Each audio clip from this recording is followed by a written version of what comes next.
Your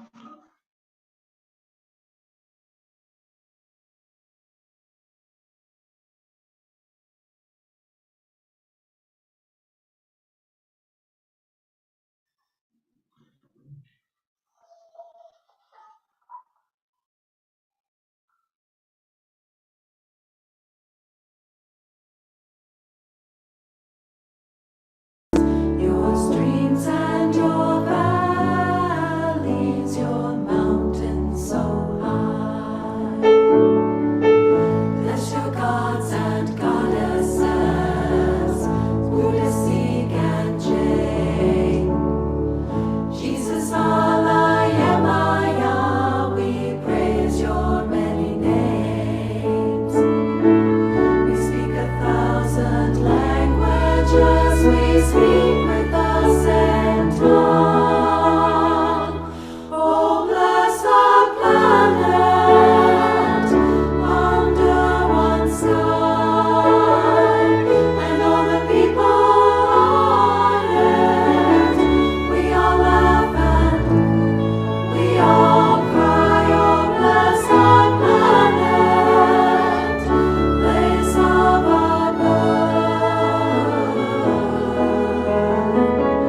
We are all one family, we're children of the earth. Bless your vibrant cities, bless your sacred ground, your hillsides and your forests, and bless your tiny towns. Bless the winged ones that fly, bless the horse and bear, the elephant, the dolphin, the cricket and the hare. We speak 1,000 languages, we speak with the same tongue. Oh, bless our planet under one sky, and all the people on it. We all laugh and we all cry. Oh, bless our planet, place of our birth. We are all one family, we're children of the earth. Oh, bless our planet under one sky, and all the people on it. We all laugh and we all cry. Oh, bless our planet, place of our birth. We are all one family, we're children of the earth. We are all one family, we're children of the earth.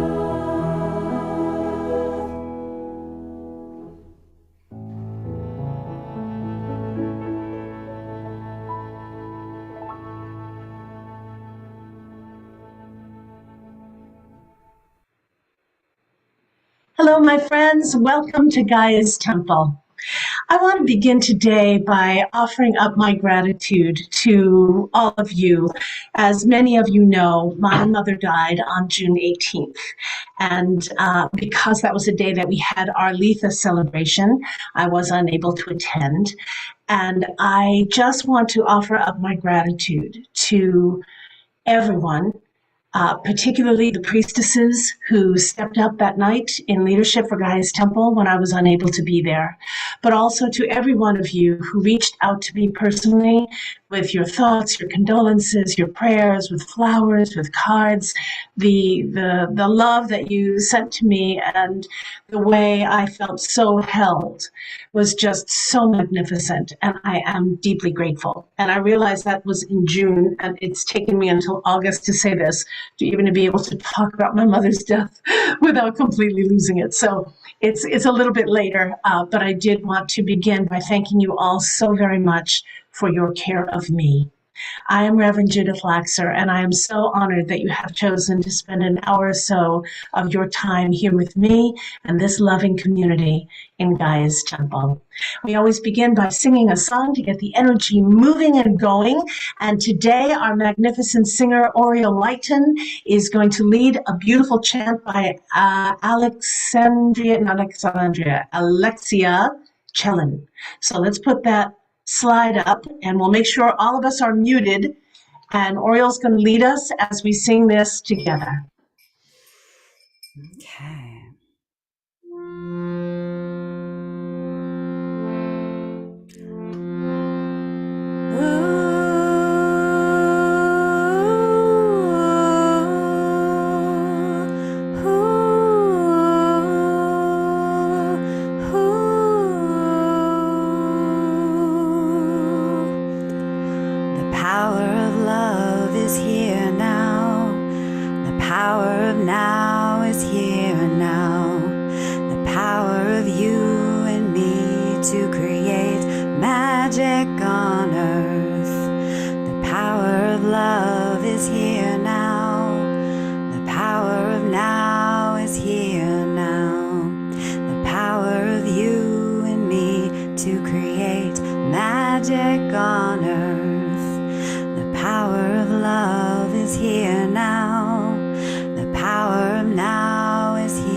Thank you so much, Oriel. Thank you. So we will continue on with creating our sacred space. So I will invite you, if you would, to close your eyes, go within. Let's take a nice deep breath together. Oh.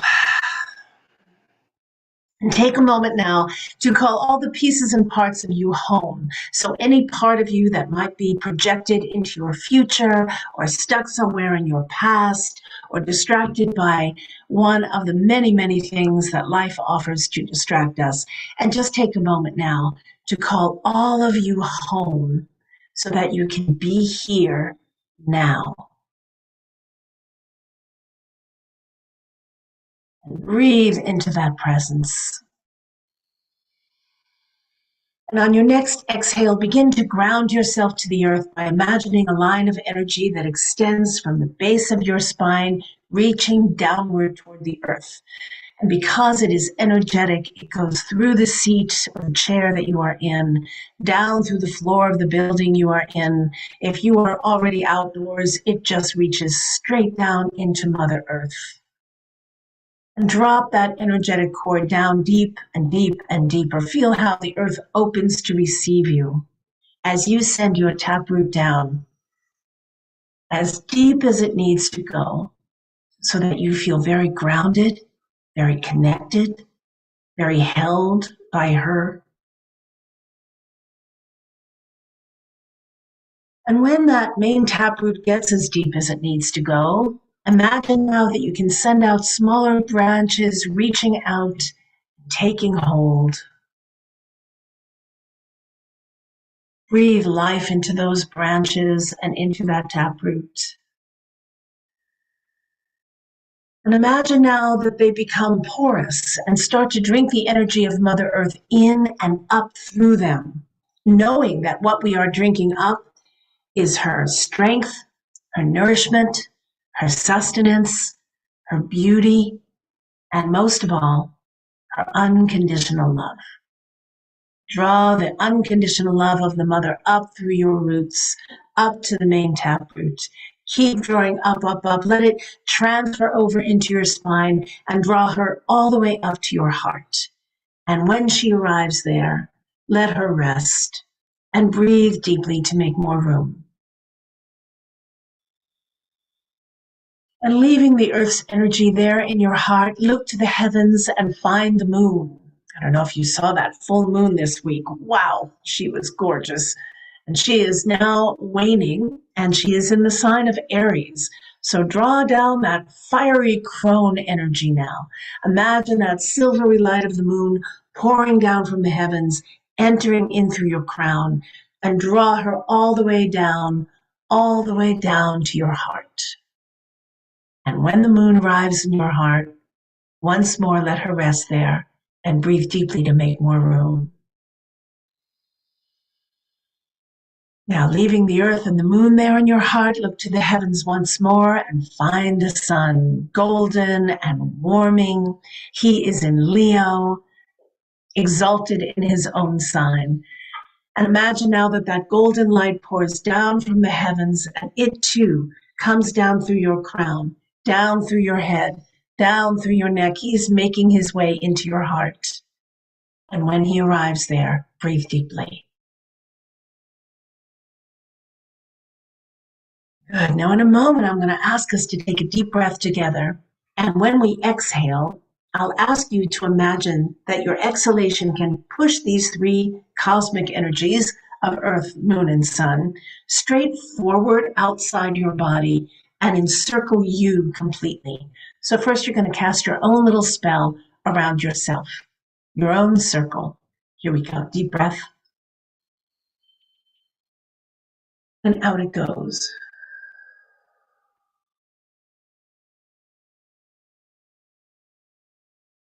Excellent. Now we're going to take another breath together. This time when we exhale, imagine that the energy begins to ripple out further and further, connecting every one of us at this meeting in Gaia's temple right here in this moment, to all of those who are watching the YouTube channel that we don't know about in this moment on our Zoom meeting, even those in the future who will watch it on the YouTube channel or who are tuning into our podcast, just the audio podcast. So in essence, this energy will reach out beyond time and space to encircle everyone in our sanctuary. So here we go. Deep breath. And out it goes. You might imagine that energy rippling out like the little waves do when you throw a stone into a still pond, reaching out to encompass all of us. And in this way, we say we have stepped between the worlds. What is between the worlds is not affected by the worlds, but can heal and transform. And so we say, our circle is cast in perfect love and perfect trust. Blessed be. And now Oriel will lead us in singing in the energies of the five elements. Take it away, Oriel.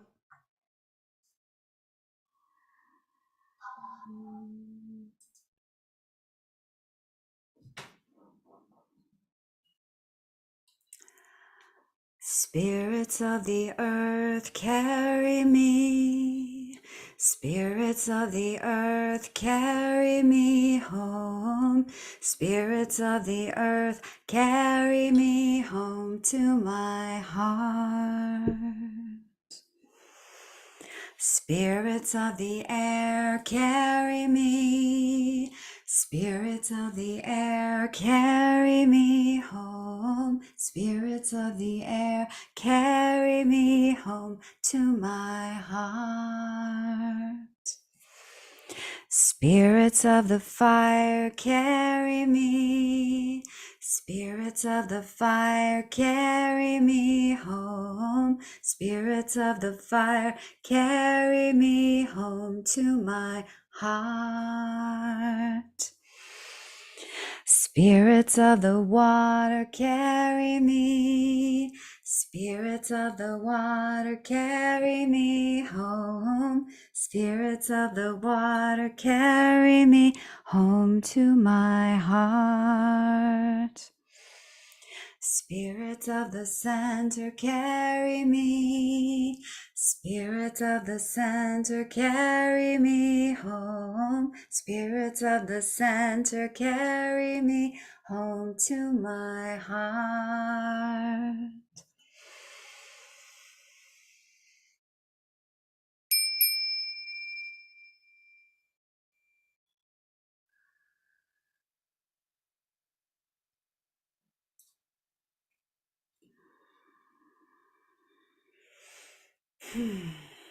Great Mother of all life, be with us. Goddess of strength and power, be with us. You who demonstrates what it means to remain present when challenged, be with us. Today we seek to be a force for good. Be with us. To push past what is familiar, be with us. To push past our comfort, be with us. Remind us, to learn the skill of grace in the face of adversity. Be with us. Remind us that your power is our power. Be with us. And that power is here now. Be with us. We gather on this fine day to be in your presence. Be with us. Blessed be. Blessed be. Thank you, Oriel.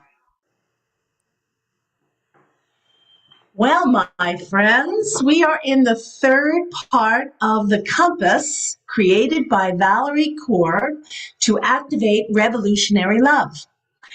I am finding these principles to be a worthy study and a worthy practice. And if you've been a member of our congregation this year in 2022, I hope that you are finding that to be true as well. I hope that you are finding that these practices are serving you and changing you. I personally am finding them life-changing. As we journey around the wheel, as we are journeying around this compass. So, and if you're just joining us, no worries. I'm going to review this compass a little bit, give you just a quick and dirty version of what it is that we have been up to this year. And if they do light a spark in you, then you can always go to the YouTube channel of Gaia's Temple and watch the past services to learn a little bit more about each one of these principles in depth. Or you can go to our website, gaiastemple.org, and you can access them on the audio podcast through there. So, Mari, go ahead and put up the slide for us so we can take a look at this compass. Valerie Kaur created the compass of revolutionary love. And we began in January on the left side there. And on the outer ring, we can see that we are learning to love in three different ways, or three different we're learning to love three different demographics, I guess we could say. We started with learning to love others, then we moved on to learning how to love our opponents, and now we are in the third compass where we are learning to love ourselves. And perhaps this might be the most difficult one. Under others, the sort of principle was to see no stranger. And the way we did that was starting from the inside of the circle was to wonder around everyone, wonder about everyone. And that challenged the assumptions that we automatically make. The next was to grieve, to allow ourselves to grieve the truth of what it is that we are grieving. And the third was to fight. And what was so interesting about fight is that what revolutionary love teaches us to do is to fight for what we want, rather than spending all of our energy in resisting what we don't. Now, one of the things that I love about this work, and Valerie says this again and again, is that these principles are not necessarily in order, that at any given time we might have to apply any one of them, and that not everybody is going to be skilled and adept at all of these, that we will learn them the best we can and apply them when is needed. And that is why revolutionary love is practiced in community, because I might be in a place to enact one of these principles when you are not. And you might be able to do something that I am unable to do in any given moment. There's such beauty in that. And that's a huge part of growing community and strengthening our community, which is another reason why I love this work. Anyway, so we started with loving others, and we started with wonder, and then grieve, and then fight. Then we moved over to learning how to love our opponents. And the way we do that was by tending the wound. And we started in the center with rage, to really allow ourselves to feel our rage and to gather information from our rage rather than using it as the fuel to cause harm, which is typically what happens with rage. We used it to inform us about what matters to us. And then we learned how to listen, or we are learning how to listen. I am still learning how to listen. And it's hard to listen to our opponents because we don't agree with them. And we find that when we don't agree with somebody, we don't want to listen. But in order for us to tend the wound, we must listen to what is going on for the person who is wounded and for the person who is wounding. And then we moved on to reimagine. So if we are reimagining the world that we want, rather than staying stuck in the same loop over and over and over again, which is what we humans have done by never learning from our history. And so learning to reimagine what the world could be like. So those were the first two parts of the compass. And now we are in the third section, which is where we are learning to love ourselves. We began that last month with the principle of breathe, learning how to breathe, remembering to breathe deeply, and also that taking a breath affords us a little time to contemplate the actions that we want to take instead of just being always in reaction. And then we come to today and the principle of push. And I just want to say one more thing before we actually get into the specifics of the push principle, and that is this. Valerie uses the metaphor of giving birth, the beautiful metaphor of giving birth. And in an actual birth, transition begins, and then the breathing and the pushing happens, right? We don't really, obviously we're breathing all the time, but the breathing that accompanies pushing in order to bring life to bear happens after transition. There's a transition point, and from then on, we are in the active labor of birthing.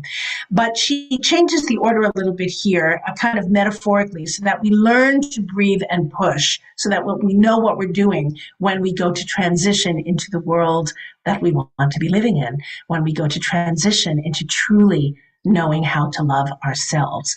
So there's a little bit of a difference here in the order of things, but it's all part of the swirl. And like I said, at any given moment, we might be called upon to enact any one of these principles, not necessarily in order, certainly not how they have been taught. One thing I do want to say before we move on is that breathe and push are intricately linked, like inhaling and exhaling. They are part of the same principle. And she's broken them down separately, and we're teaching about them separately, but breathing and pushing go together. All right, so there we are on the compass, and we can drop that slide down, Mari. Thank you. One of the things that Valerie talks about when she's teaching this particular principle is kind of explaining the order in which she created this template of the compass. And she said she started with others, learning to love others, because that's pretty much how things went in her life. And it's true for most of us. When we're younger, our lives really rely on establishing relationships with others, right? We rely on our mothers primarily. We rely on our parents and our siblings and our schools and our teachers. And, we have to establish those relationships other than ourselves in order to survive when we're very, very young. And then she said, then when she got a little older and realized the work that she was doing in the world, which was social activism, spiritually based, but social activism, social justice, then it was time to learn how to love her opponents, which included, grieving and fighting and raging and, and listening and reimagining and all of that part. So once she established loving others, then it was time to start turning toward what was a little bit more difficult, which is how do I love my opponents, the ones that I don't agree with, the ones that I not only don't rely on, but might even be causing me harm. How do I love them? And then it comes to the third part, which is now how to learn ourselves, how to learn to love ourselves. And she says, this is the part that she's still involved in now. And I think we will probably always, all of us, be involved in learning how to love ourselves well, because we are always exploring different parts of ourselves. And as we grow and learn, different parts of ourselves reveal themselves to us. And so she says it's really important for us to approach loving ourselves with the same sense of wonder that we did at the very beginning with everybody we see. We would look at any stranger anywhere and actually see no stranger, right? See them and say, auntie, uncle, mother, father, sister, brother. Like if I wondered about you as my family, I would not be threatened by you, or I wouldn't consider you an opponent if I were to wonder instead of make an assumption about who you are simply by how you look or what you say or your actions. And so she invites us to do the same thing with ourselves as we explore more about ourselves, and to say to ourselves, you are the part of me that I don't yet know. It's quite beautiful. And I think for me, also just thinking about the order in which these principles are taught, starting with other, then opponent, then ourselves, it's almost like we have to learn these principles and apply them to other people to learn the skill set, because loving ourselves is perhaps the hardest thing. And so then we have the skill set, and then it's easier for us to start to apply them to ourselves. So this is the work of revolutionary love. And before we get into the next principle of push, Oriel is going to lead us in the magnificent chant that she wrote for us. I asked her to write it for us at the beginning of this year. We have been singing it at every service ever since. So Mari's going to put up the slide of the words. We'll all remain muted, but Oriel will lead us in singing So Love now. Okay.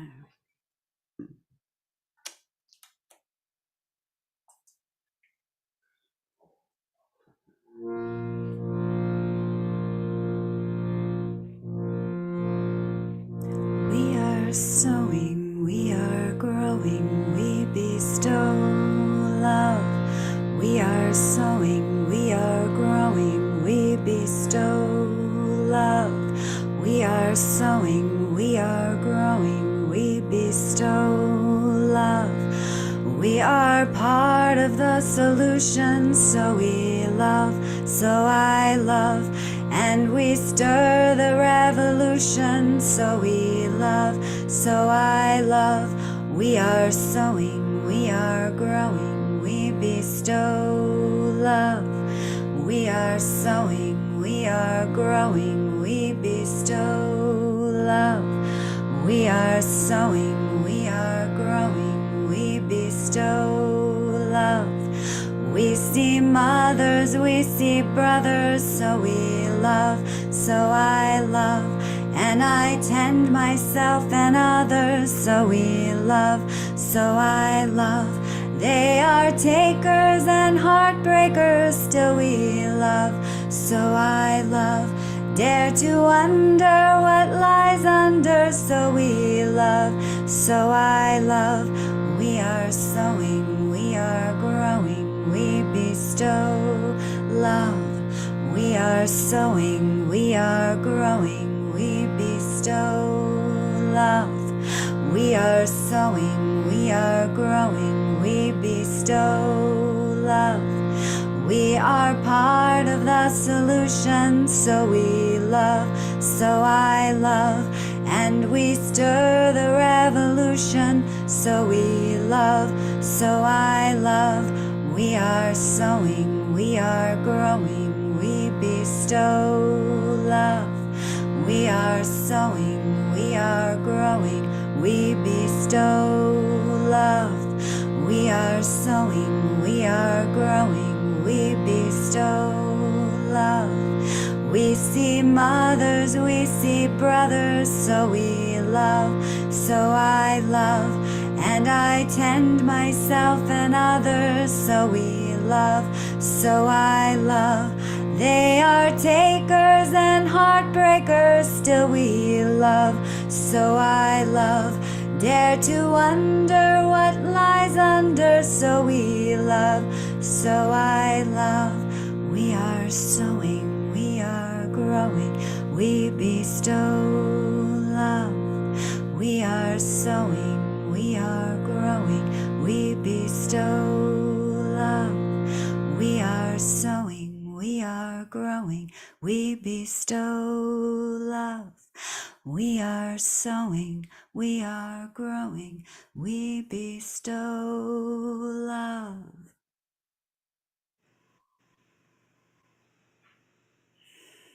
Thank you, Oriel.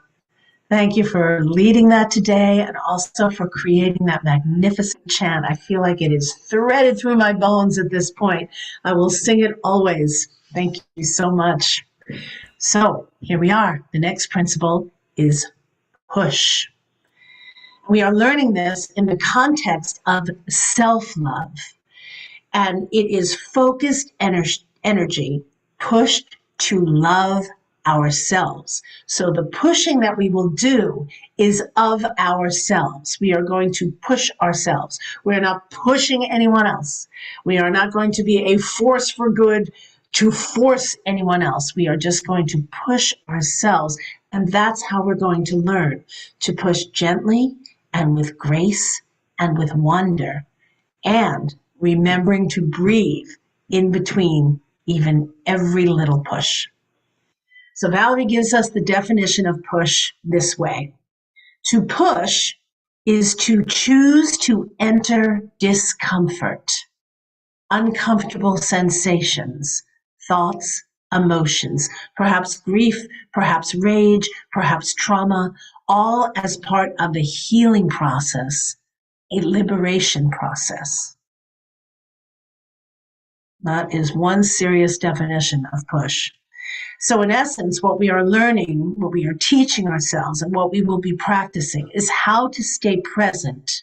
And most importantly, how to stay and be willing to lean into, to push forward and lean into uncomfortable feelings, thoughts, and sensations.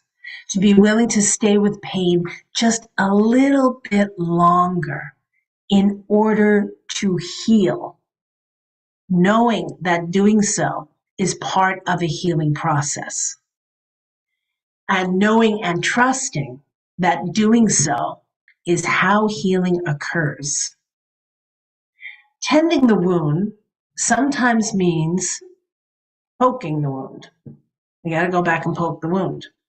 Healing can be painful. Healing can sometimes be just as painful as the injury was to begin with. But it's very different than when we are first wounded and we feel like something is perpetrated upon us, because now we are choosing to go back to that painful place as part of a healing process. So we have some agency in that because it is part of choice instead of something that is just happening to us. And if we know in our consciousness that we're doing that in order to heal, it makes us a little stronger and it makes it a little easier to bear. So we must remember the purpose of doing it, which is to heal, not to cause further harm. So this is a discernment process, and there's a few aspects of this discernment. One is, when is it time to breathe and rest? And when is it a time to push through the pain a little bit, to push through the pain, to birth new possibilities within ourselves and out there in the world? That's a discernment process. Do I need to rest and breathe right now, recoup? Or did I just do that? And so now I can lean into the push a little bit more and bear up underneath it. Another discernment process here is that we can also ask ourselves, when we push, are we simply pushing something away, like from ourselves, which is a way of resistance, which sometimes we must do? Or are we pushing towards something? Are we pushing towards something that we are creating that's going to be new? That is also a discernment process. Now, if we choose to be willing to remain present with uncomfortable feelings and to remain present with the pain of something, the pain of the wound, in order to heal, healing will be the result because that is our intention. It is a choice. The willingness to make this choice, the willingness to stay with it, to keep pushing, is the magic elixir. It's the willingness. If someone's pushing you, if someone's forcing you, if you don't feel like you have a choice, it might not necessarily be healing. But if you choose to do it for your healing, then healing will occur. And I think that also makes it a little easier to bear or endure things that are painful and uncomfortable because you know it is for a higher purpose and you want to get to a goal that is better than where you are now. And sometimes that can be uncomfortable. Sometimes we've got to poke the wound. So when we're talking about pushing ourselves into uncomfortable places, a huge one is to ask ourselves if we are willing to forgive, because that is often a scarred over place, over a wound. And part of that healing must come by forgiving whatever it is that wounded us to begin with, whether that was a situation, whether that was an individual, whether that was a system or an institution. Are we willing to forgive? Now, the thing we have to remember about forgiveness, and I know I've talked about forgiveness a lot in Gaia's Temple over the years. I am working very hard to learn to be a forgiving person. I come from a family of grudge holders. We elevate that to a very high level there. And forgiving has not been something that's come easily for me, but it's becoming more easily now. It's becoming more easy now, which just, I got to tell you, is a relief. But anyway, what I want to say about forgiveness, and Valerie says this too, forgiving is not for them. Forgiving is what we do for ourselves. We lighten our own burden when we forgive, because when we're carrying a grudge, that grudge is heavy and it gets heavier as time goes on. It is not healing to do that. So forgiveness is for us. It is not for them. It's not for the person who wounded us. It's for ourselves to forgive so that we can detach and really let it go and put it in the past and not keep carrying it forward. This is a process of liberation. Sometimes that moment when it happens can seem like it took just a second, but it's like the overnight success that took 30 years. We got to work at it, and then poof, something happens and we see that shift. So we free ourselves when we forgive, but not until we're ready. So this is another sort of discernment process. If we force ourselves to forgive or pretend that we're forgiving something or someone when we really haven't, first of all, that's not really healing. And secondly, it can cause more harm to ourselves. So we have to be ready, and it has to be real. It has to be authentic. I'm tired of carrying this burden. I don't want to carry this person with me anymore. I don't want this grudge to keep me wounded, and I don't want to walk through life with that. When will we get to that point when we are ready to forgive? That is soon enough. But the thing is that we can get used to carrying the grudge, and it goes out of our consciousness, and we just walk through life like that. So this principle of pushing is asking us to ask ourselves, how long do I need to carry this grudge? How long, when is enough time that I have carried it? So every once in a while, we got to do the little inventory and check in and say, my God, that was 20 something years ago. Am I still nursing that grudge, which means I'm still nursing that wound? What can I do differently to let that go? Now, listen, withholding forgiveness sometimes is an act of agency. Sometimes holding forgiveness, particularly when we're first wounded, is something that gives us some power when we need it. Because when we're wounded, we usually don't feel very powerful. So being angry and not forgiving and holding that person over there, that can be an act of agency that is a very important part of the process. But how long you're going to carry that into the future, that's the question. And that's the thing we want to push ourselves to look at. What am I? It's uncomfortable, because it gets really comfortable to say, that's a bad person. I don't want them in my life. I'm never talking to them again. We're never, boom, boom, boom. We just decide these things and that's the end of it. And then we go forward. And sometimes it's important to really take a look at how long do I want to carry this? Over time, and hopefully once we have done some healing to recoup a little bit and heal after whatever that transgression was, then it's time to ask ourselves, am I invested in an identity as a victim or as a martyr?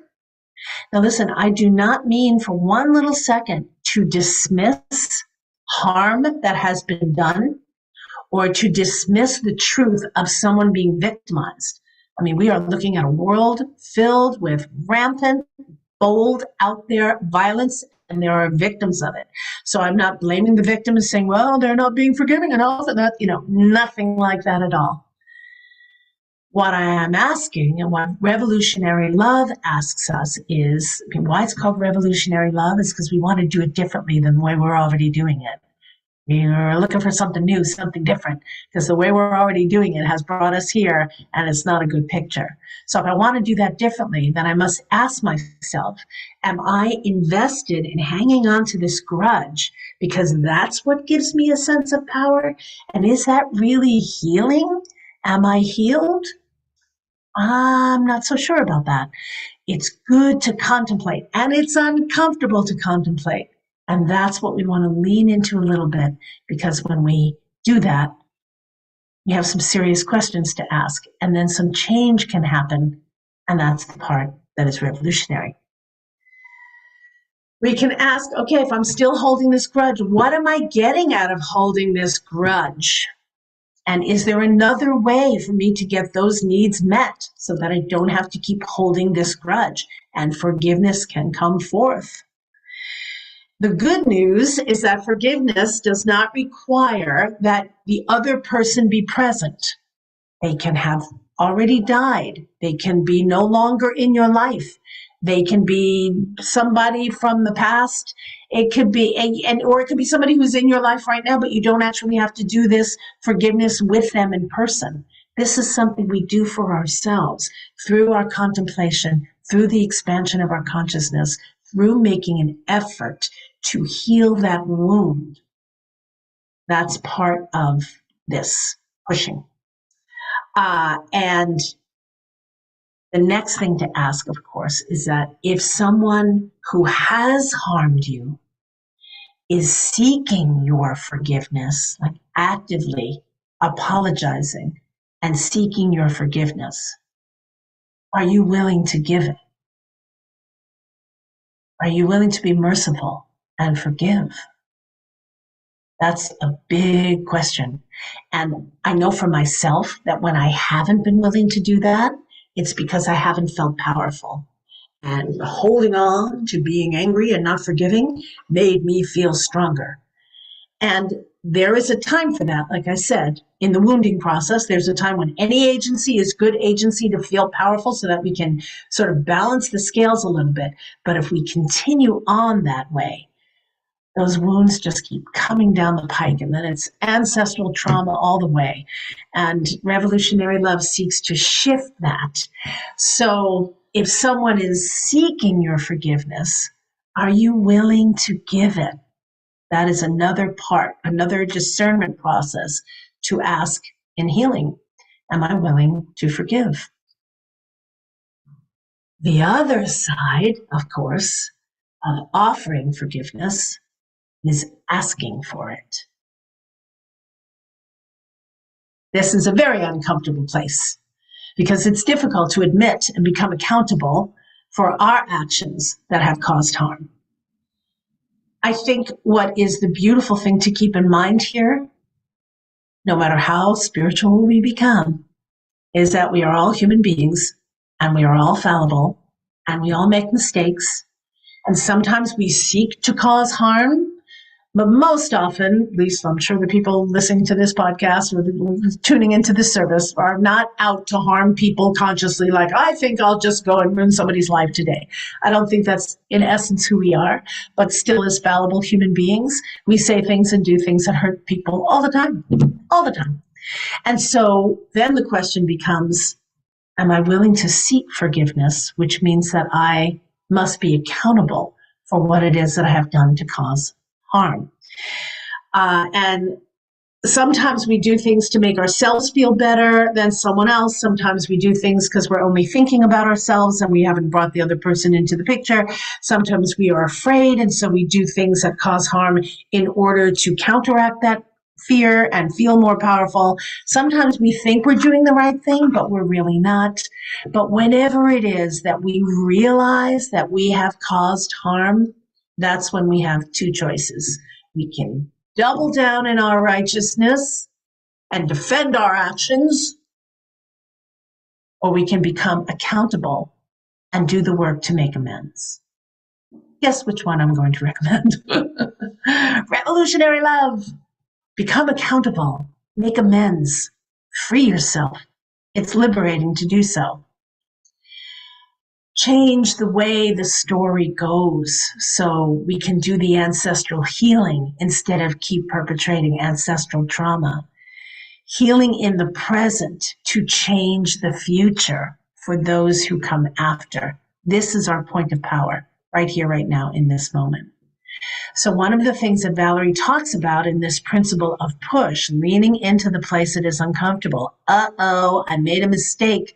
I harmed somebody. I've got to do something about it now.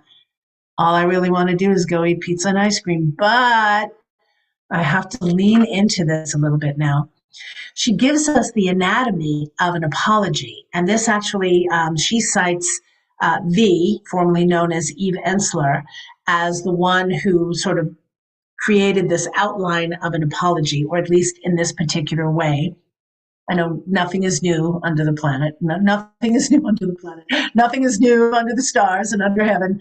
But this is how she defines the anatomy of an apology, which actually has 4 steps to it. And the first part of that is to interrogate our own life and actions to learn why we did the harm that we did in the first place. So the first part of an apology is always self-reflection. Oh boy, I just did that, didn't I? Oh, can't believe I said that or I did that. Why did I? Why did I? Where did that come from? What was going on for me in my moment, in that moment that caused me to say or do the thing that caused harm? So there's a deep reflection of interrogating your own life and figuring out and being able to describe why. I said that to you because I was afraid, or I said that to you because I was angry at so-and-so or something else, or I did this because I was temporarily blinded by the light. I mean, whatever it is, but you interrogate your life to find out why, such that you will be able to describe it to the other person when you go to make that apology. The second is to fully admit the actions that you took to cause the harm. Yes, I stepped on your toe. I broke your toe. I ruined your new shoe. Whatever it is, yes, I did that. I admit it. I did it. I was wrong. I did it. So you take responsibility for your actions. I know this just seems so basic, but we're not practiced at doing it. And we need to become practiced at doing it. Third step in an apology is to demonstrate that you can imagine how the actions you took made the other person feel. Oh, you must have been so upset when I ruined those $150 shoes. Oh, that must have been so painful. Nothing hurts as badly as when you break your toe. Oh, when I stepped in front of you and got in line in front of you, and then they ran out by the time you got there. That must, whatever it was. That must have felt awful in these specific ways, because then what you're doing is you're demonstrating empathy, and you're letting the other person know that you're not just looking to get out of being in the doghouse yourself, but that you truly understand what it is that you did. And you understand that because you're expressing to them, it must have felt like this. I can imagine it felt like this, like that, like the other. And then the third is to do the work of reparations. Can I buy you a new pair of shoes? Were there any medical bills due to that broken toe? They ran out because I jumped in front of you and that's what happened. Can I give you my ticket or whatever it was? You tried to do the work of reparations to repair what happened. Often we cannot repair what happened. We can't go back in time and do things differently.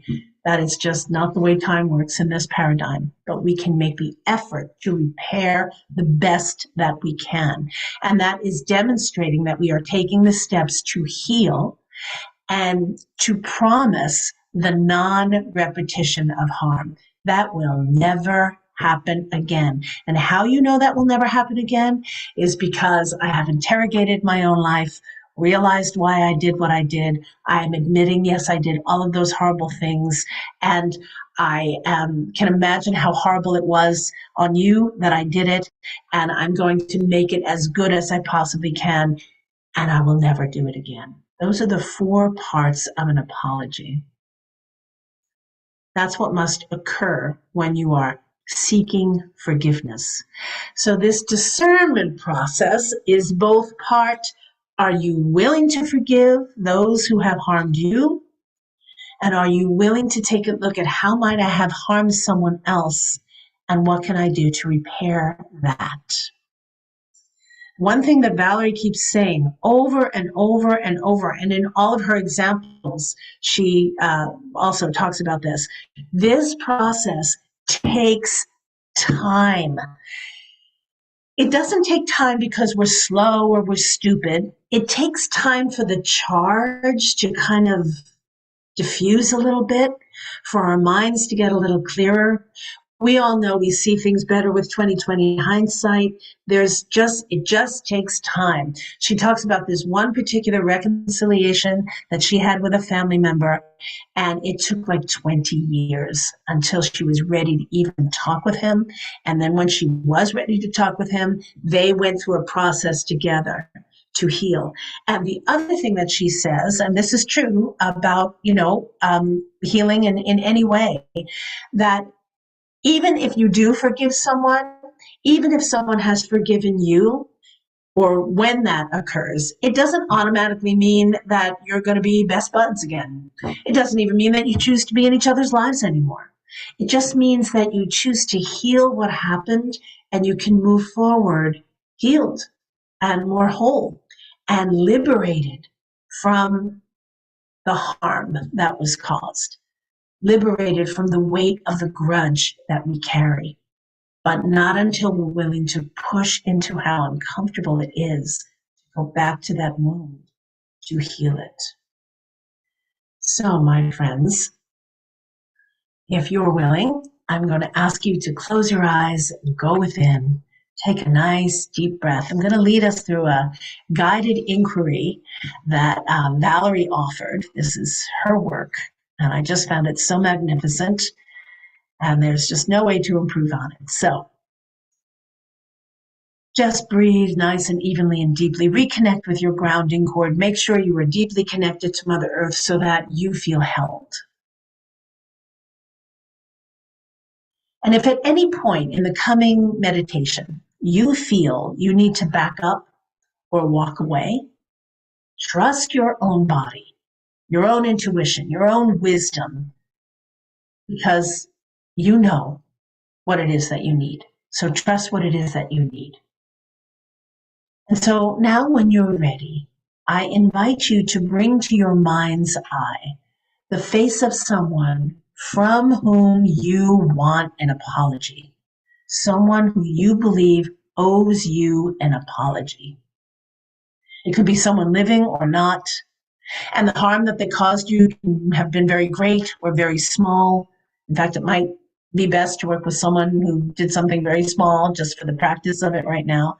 But bring to mind someone for whom it is safe for you to picture. And again, trust your body's own sensations. Let those sensations give you the information. If you are very highly activated, this might not be the opponent to work with. But if you feel like you can breathe through these sensations, then hold the picture of their face before you for a moment and really see them.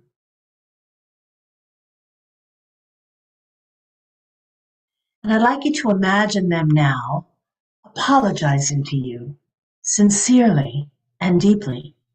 They're telling you exactly what they did with remorse in every word. They're reflecting on everything in them that led them to do it. They are fully imagining what you must have felt like and what harm that caused you in your life. They are promising you that they will not do that harm again. And they are taking steps in that direction. And these steps are real. And as you imagine them speaking to you, you don't have to hear their words exactly. You're just imagining them going through these gestures. And as they are apologizing to you sincerely and deeply, notice what is happening in your body. Now, if you notice some resistance or disbelief, that's okay. This is an imaginative act. And so let that part of you just quiet for a moment and give in. Give in to that vision. But if you can stay with it, if you can push yourself to stay with this just a little bit, just to lean into this uncomfortable place, what does it feel like for you to receive their apology? You might notice a sense of openness or relief or a sense of freedom, or maybe even just the hint of a possibility of that. And that's enough. Just be with that for one moment and keep breathing deeply. Keep that oxygen coming in and out.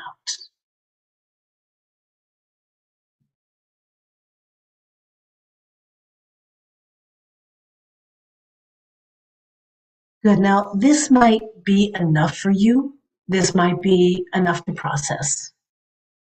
But if you're willing to go a little deeper, stay for this next few moments, for the second part of this guided inquiry. Trust your wisdom, know what you need, feel your feet on the earth, feel your roots in the earth. And now, conjure up the face of someone who you feel you might be ready to apologize to. It could be someone specific, but so you might know exactly who it is, or it could be something more general, a group of people whose suffering you had not seen before. It might be the earth herself that you need to apologize to. Who have you not yet apologized to, but you feel like you might be ready to give them a sincere and deep apology? Imagine them now, visualize them. And now imagine yourself standing before them. And now you are describing what you have done, the harm that you have caused. You are finding the words inside of yourself to reflect on what led you to take those actions. You are mustering the courage to imagine how it must have felt to them. And now you are making the promise of non-repetition of harm. And you are demonstrating that you will be taking steps so that you will not continue to harm them. And as you imagine yourself giving this apology, notice what it feels like in your body. Is there a tightness or a constriction? Could be the feeling of guilt or even shame. And if you feel those things, I invite you to put one hand over your heart. Just hold yourself in your heart and take another really deep breath. We breathe through this together. Deep breath now. You are strong enough, you are brave enough to stand the heat of this shame and this guilt for a moment and to breathe through them. Imagine yourself giving it, giving it, giving it.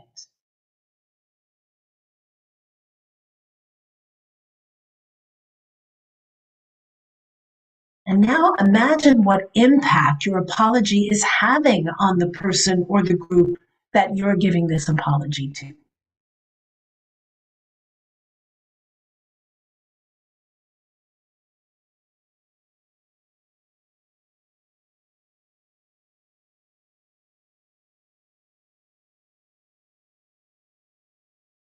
And then I invite you to summon your own deep voice of wisdom inside of you.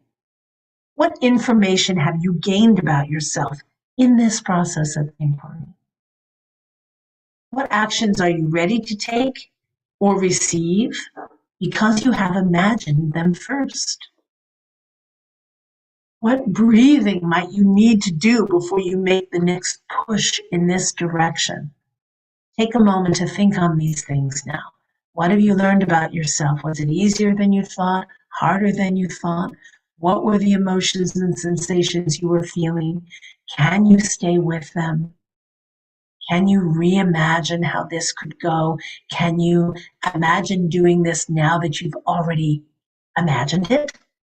Can you see yourself actually taking these actions?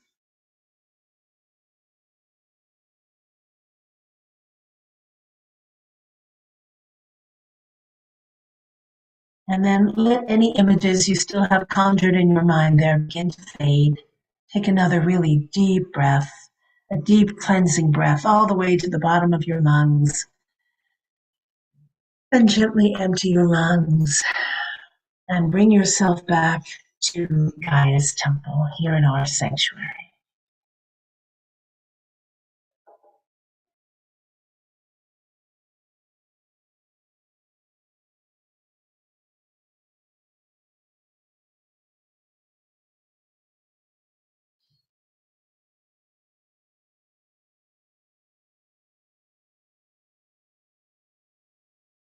And we'll go to Oriole now.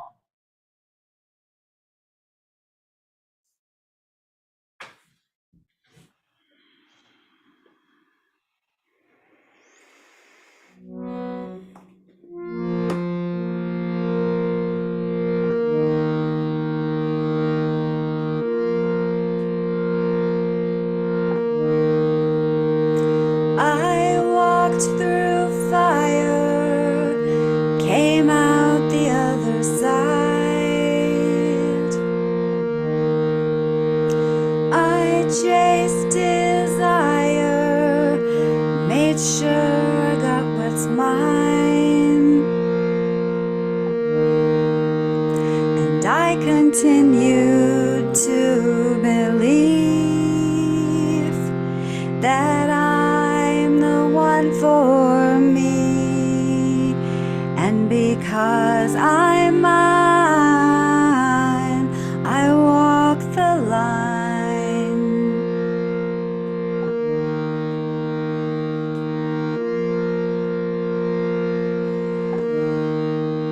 'Cause we're adventurers and heartbreaks our map, a final destination we lack. We stopped asking directions to places they've never been. And to be loved, we need to be known. We finally find our way back home, and through the joy and pain that our lives bring, we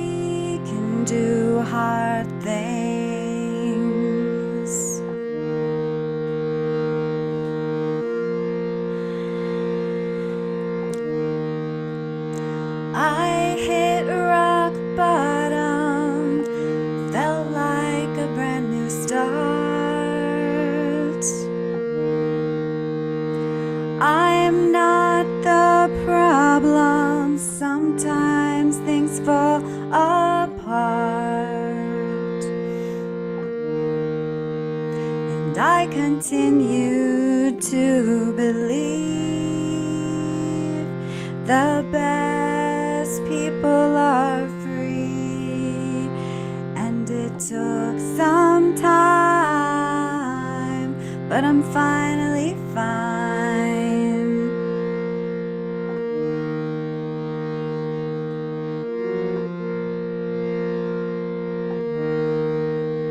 'Cause we're adventurers and heartbreaks our map, our final destination we lack. We stopped asking directions to places they've never been, and to be loved we need to be known. We finally find our way back home, and through the joy and pain that our lives bring, we can do hard things. Oh, oh, oh, oh, oh, 'cause we're adventurers and heartbreaks our map. We might get lost, but we're okay with that. We stopped asking directions to places they've never been, and to be loved we need to be known. We finally find our way back home, and through the joy and pain that our lives bring, we can do hard things. Yeah, we can do hard things. Yeah, we can do hard things.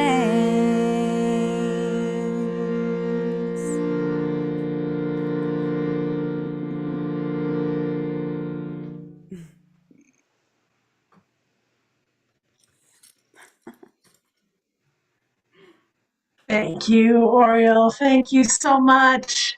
That beautiful song, We Can Do Hard Things, is by Tish Melton, sung so beautifully by Oriole Lighton. Thank you so much. Valerie tells us, we can't do this work as a society unless we have learned how to do it as individuals.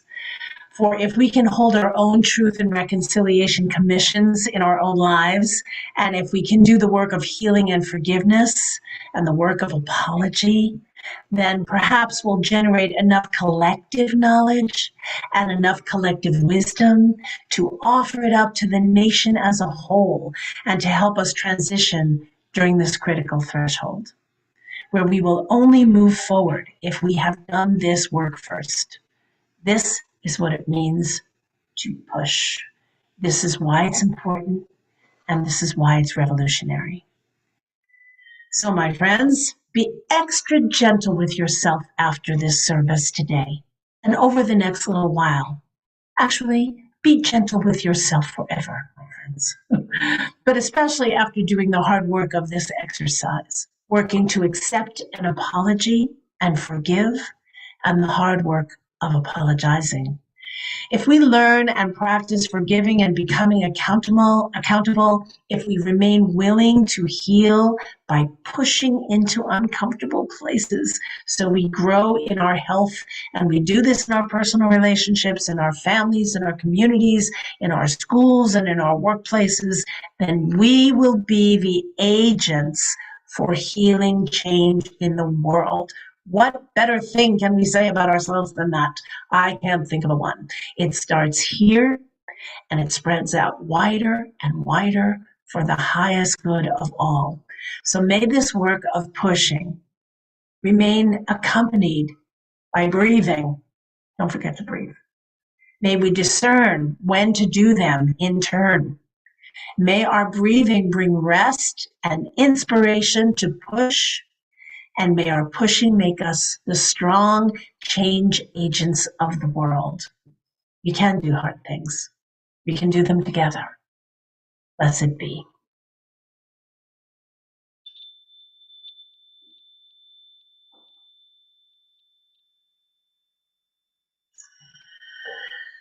So, my friends, this is when we usually open up the floor for our collective prayers. If you have a prayer that you would like to offer, then on the bottom of your screen, there's a reaction feature.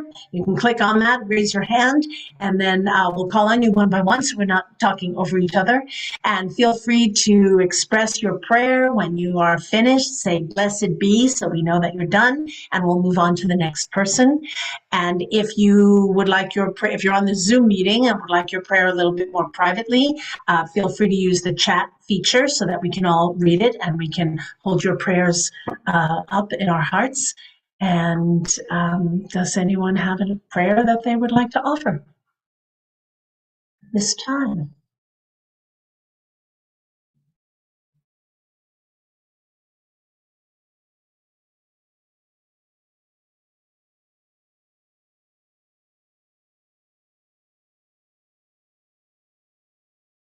No spoken prayers today?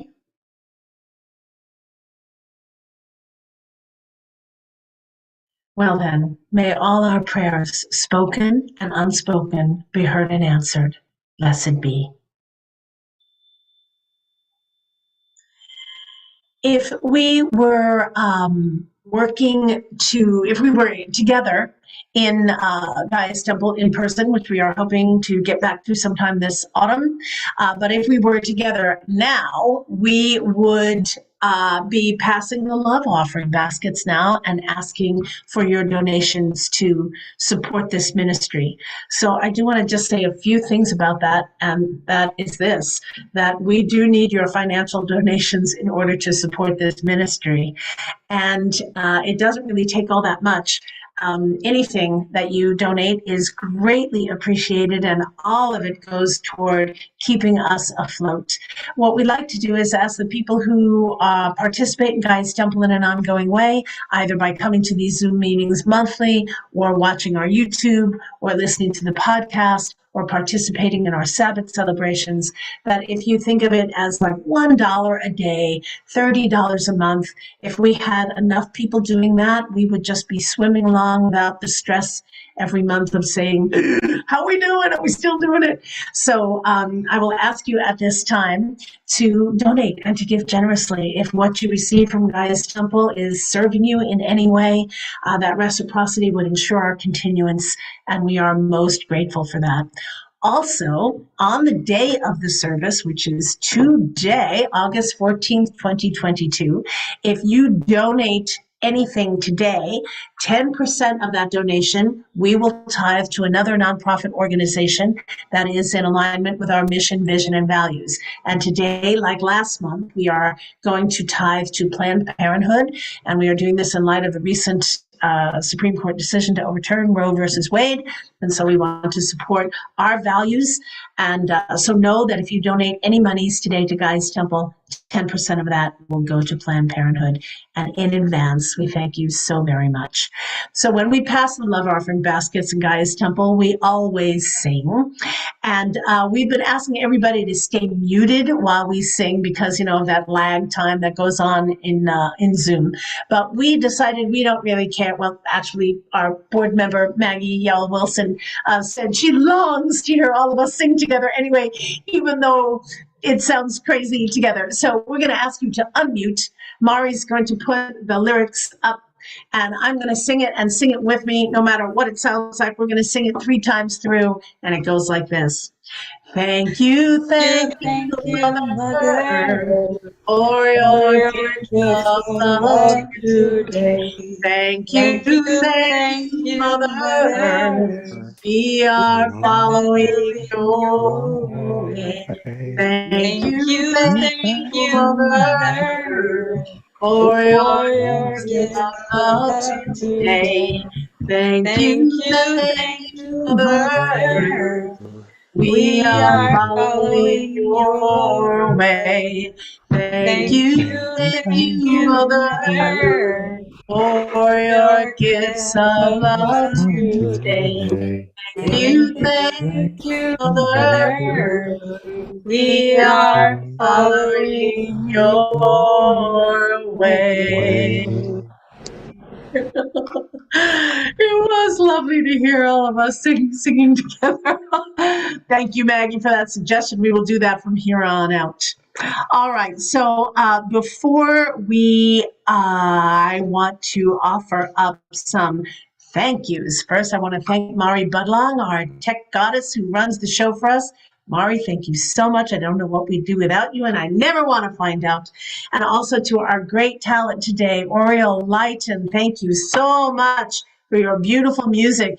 And you can find Oriel's CD, I believe, on CD Baby. Is that right? Oriel, where do we find you? Or your OrielLighton.com. You can go to her website and you can order her fabulous CD. And please do support your local artist or your not so local artist if you're tuning in from someplace else. But thank you so much for your beautiful music today and for your priestessing also, calling in and releasing the directions. I'm going to ask you to release the directions in just a moment, but I want to finish with my closing thought today. I'd like to end the service with this following poem by this mystic poet named Chellan Harkin. And I did a little research on her. She's like in her early 30s. I was like blown away.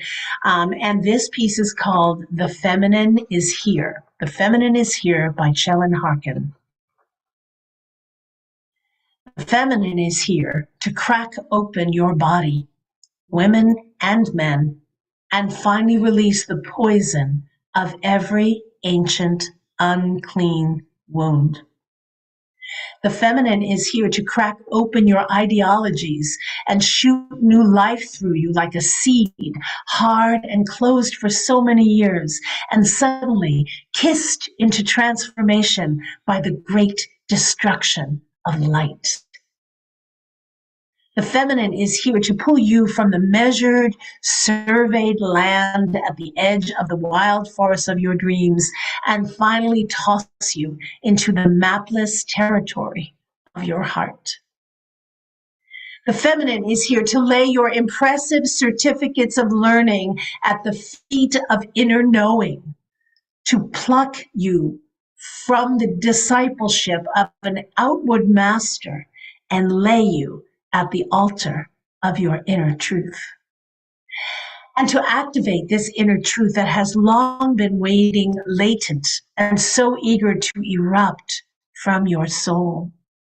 The feminine is here to remind you that God can live in the earth, in the hips, in the deepest shadows, and that she is planted like a wild rose in the darkest furrow of your pain, to reteach you to mother your frailties rather than dominate them, and bring the wound from exile into embrace. The feminine is here to bring you home, just as you are now, to undo conditions around enoughness, to undo every patriarchal corset cinched around your voice and spirit, and return you to the full belly of your sacred breath. Excuse me. The feminine is here to reunite tenderness with power, to help you source this from the great hidden sea within, and for you to feel the intimacy of God, pushing her embodied song through the rivers of your blood and back to the holy ocean of your heart.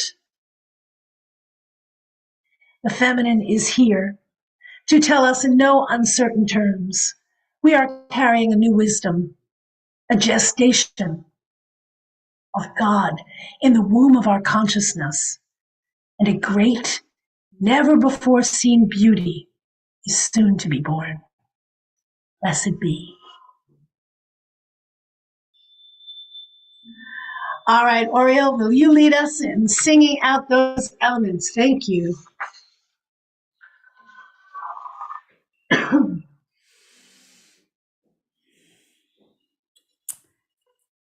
the spirit of the earth, go if you must, stay if you will, within or without, we remain with you still.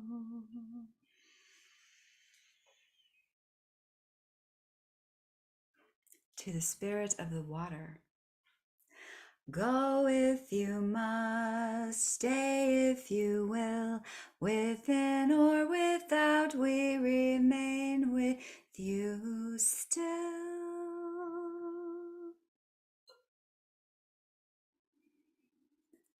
To the spirit of the fire, go if you must, stay if you will, within or without, we remain with you still.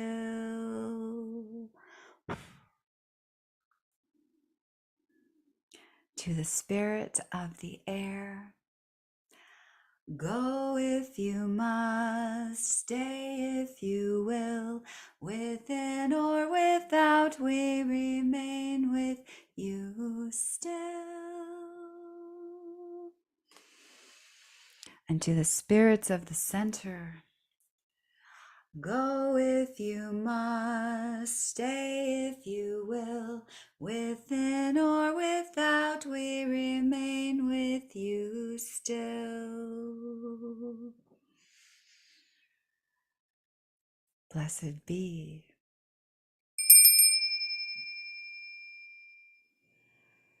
Thank you, Oriel. Blessed be everyone. We have one final song to all sing together. So, Mari, put up the slide. And after we sing this, if you want to hang out with us, and we will no longer be live streaming, but if you're on the Zoom meeting and you want to stay for a little fellowship afterwards, please do. All right, here we go. Oh, and unmute. Everybody unmute. We'll all sing it together, no matter what it sounds like. Here we go. The circle is open and the Unbroken view of the God has grown Father on in our our hearts. hearts. Buried and Very buried, hard, buried very again. again. Blessed Blessed be, be, blessed blessed be, be, blessed blessed